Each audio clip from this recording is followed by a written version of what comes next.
Good morning, atheists, agnostics, free thinkers, wanderers, whatever you like to call yourself, you are welcome here. At Seattle Atheist Church, we call ourselves an atheist church because you will never hear anything supernatural talked about from the podium. I'd like to make a few announcements. So the first is that on Friday, August 27th at 2 p.m., we're going to be at Brower's Brew Pub in Fremont. Hopefully we'll be sitting out on the patio. And we have a women's home circle. It's going to be the second Friday of every month. So the next one coming up is Friday, September 9th. And on October 21st, we're going to be making vision boards. So that's 9 weeks away, but it's 9 weeks away to give you plenty of time to gather the images that you'd like to use in it. And finally, I'd like to thank everyone who's gone to seattleatheist.church and donated. Those donations keep the church running. If you can't donate financially, please know you are welcome here regardless. So if you're new here and you think you may be an atheist, think about how uncomfortable you are with the word atheist. On a scale of 1 to 10, how uncomfortable are you? Are you at a 7? Are you at a 3? Are you at a 1? And I would urge you to tell that many people that you are an atheist this week. You might be surprised that people won't have the reaction that you fear that they might. And if it is really hard for you, know that you are not alone in that. When you've been doing things a certain way for decades, it can be very hard to reverse course. If you do not identify currently as an atheist, and perhaps like me, you found or find old-time religion very comfortable. Maybe you dabble in the occult, meaning simply the unknowable. You might have your healing gemstones. You might practice astrology. You're not sure how those things work, but you're involved with those things right now. Please know that you're welcome here. Anyway, you're welcome here. And every once in a while, just question yourself. If you've self-selected to be here, then I assume that you have questions you're trying to answer by being here. And I propose that we all follow the advice of the poet Rilke, who said these words while writing to a friend. Live your questions now. And perhaps even without knowing it, you will live along some distant day into your answers. So the whole quote is a letter that René Rilke wrote to Franz Capus, and he said, "Be patient towards all that is unsolved in your heart, and try to love the questions themselves. Like locked rooms and like books written in some now very foreign tongue, do not seek the answers which cannot be given you because you would not be able to live them. And the point is to live everything. Live the questions now. Perhaps you will then gradually, without noticing it, live along some distant day into your answers." So when he says, do not seek the answers, I take it to mean do not look for easy answers and expect a transformation overnight. You must live the question. You have questions inside of you, your questions. Small wonderings will tug at your ankles, and when you notice the questions, you will recognize those ones that matter to you. Now, in case you have absolutely no idea what I'm talking about, I'm going to give you a few questions just to get started so you know what I mean by this, okay? Do I have free will? How much control do I really have over my life? How do I choose what I should eat? What should I do about my privilege, about my white privilege, about my first world privilege? What do I owe my fellow man? What do I owe the environment? What does it mean to be masculine or feminine? Which is worse, failing or never to have tried? How can I keep hope alive? What inspires me? Who are the characters that speak inside my head when I talk to myself inside my head? And so on. And there are questions that have to do with your agnosticism or atheism, and those are going to pop up. Is there anyone listening when I talk to God? Or would I do better to reach out to my human friends or even my animal friends? Is there a purpose to my life that someone else chose for me? Or do I have to work out my own purpose? And by the way, purpose is a very grand word. Do I need to have a purpose with a capital P to be worthy as a human being? Now, someday you may find a purpose, but I would like you to ask yourself why you think you need one. Now, so far, this adventure called the Seattle Atheist Church has been pretty awesome.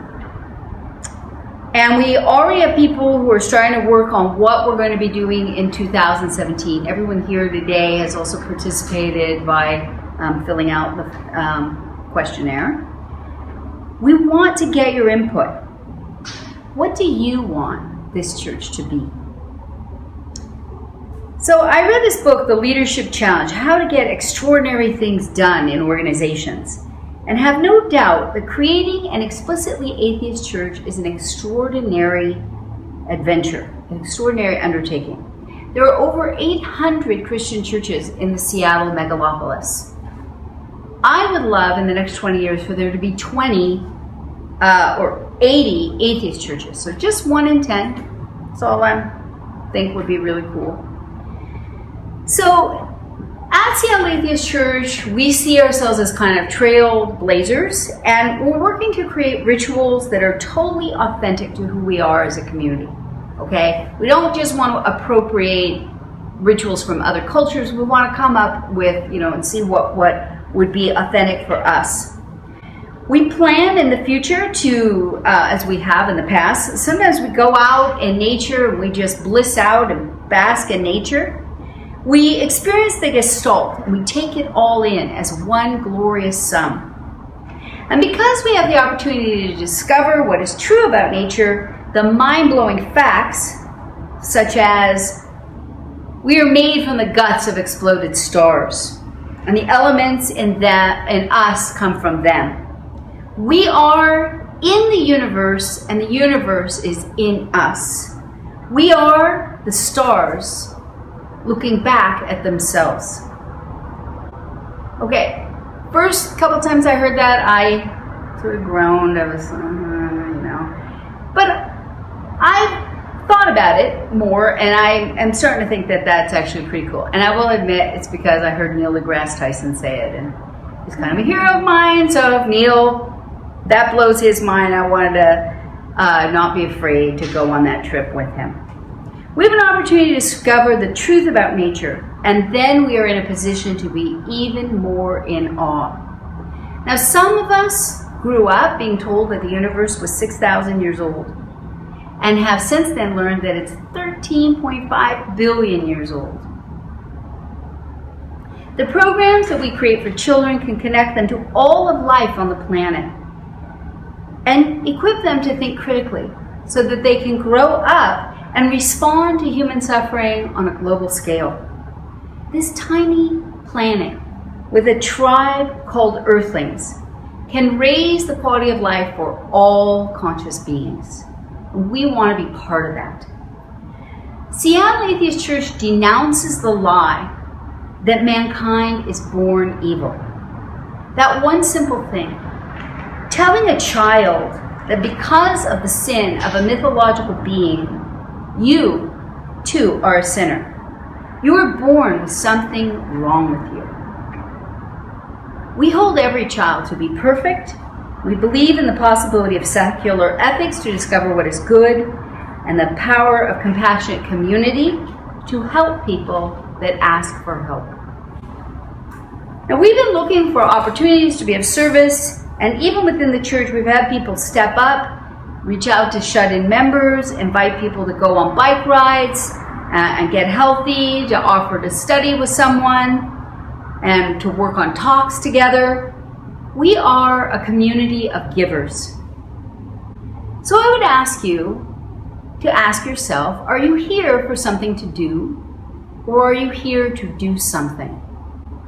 Are you here to challenge your thinking and hold yourself to the highest standards of intellectual integrity, to define your questions of concern, identify the areas where your knowledge is lacking, be it in science, philosophy, economics, politics, anthropology, whatever, and begin to fill in those gaps.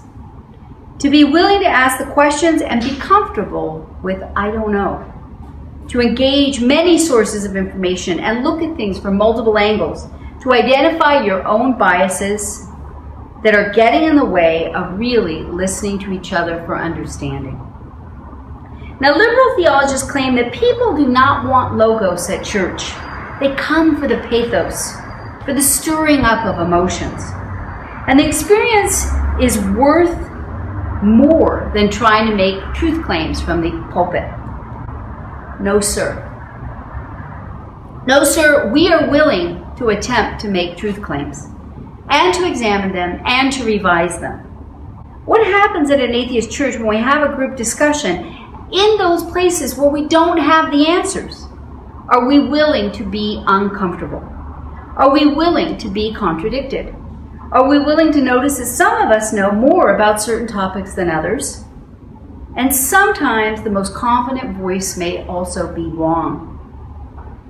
We can never go wrong if we listen and think. In the coming year, we'll continue to have these discussions that we have, but we're also going to be experiencing more ritual. And the reason for that is it's the thing that makes the unseen visible.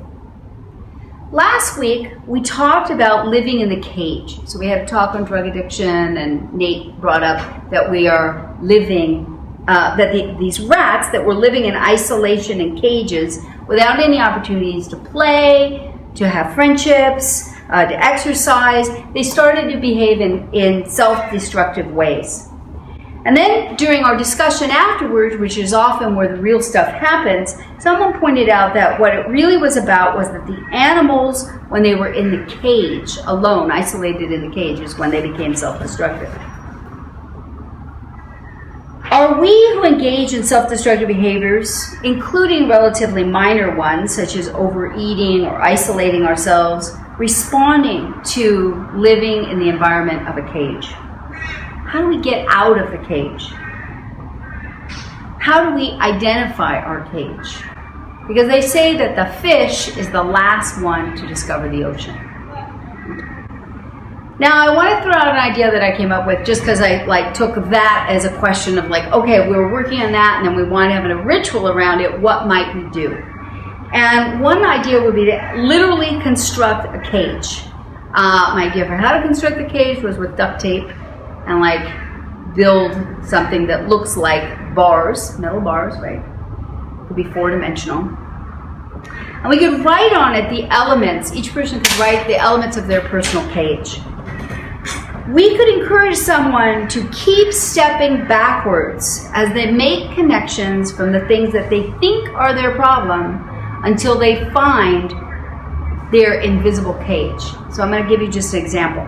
Imagine how this might work. I say, I want to eat better, but vegetables cost too much. And someone points out that 200 million acres of land in the United States is devoted to growing corn and soy. We spend $38 billion a year subsidizing corn, soy, beef, pork, and dairy. Really, we're subsidizing red meat, cheese, corn syrup, and processed snack foods. $38 billion a year.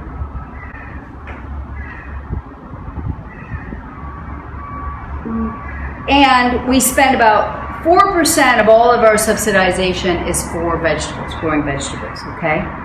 So, can we change policy so that we have an incentive to grow vegetables?